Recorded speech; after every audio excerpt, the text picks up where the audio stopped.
La llegenda del cocodril daurat, Fet per Roger Peláez. Jung Hao Chen. i Vittorio Scarani. Esperem que us agradi. Fa poc temps, a la sabana africana, hi havia un cocodril que es deia Dini.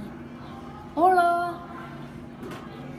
Era maquíssim gràcies a la seva pell daurada i resplendent, i per això tots els animals de la sabana l'admiraven.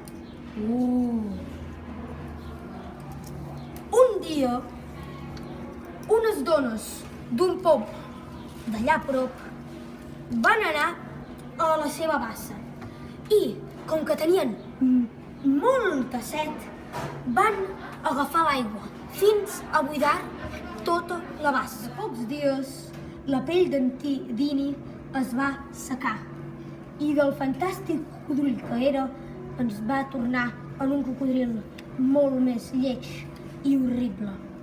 Estava furiós amb les dones del poble per haver-lo tornat així de lleig i per això va decidir venjar-se. En Dini va anar al poble amb la intenció de menjar-los a tots. Ah, quina por!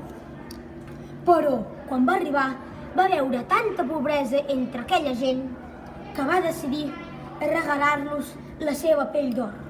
La va deixar anar i després se'n va anar. Uns senyors la van agafar i la van portar a la ciutat veïna. I allà la van vendre a un senyor que els va donar molts de diners. Amb els diners van comprar un molinet perquè els seus fills es divertissin i per tenir sempre aigua. I també van comprar unes espècies per a poder menjar que van plantar en un camp d'allà a prop. I des d'aquell dia la tribu anomenada Gora Gora no va passar gana mai més. Al cap de pocs dies, les dones del poblat van recollir tota l'aigua que podien del molinet.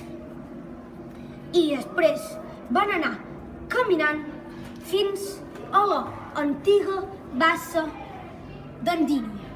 Quan van ser allà, van buidar tota l'aigua que tenien a la bassa, fins que va estar ben plena. I al cap de pocs dies, en Dini va recuperar la seva pell original i va tornar a ser el cocodril que tant volia ser.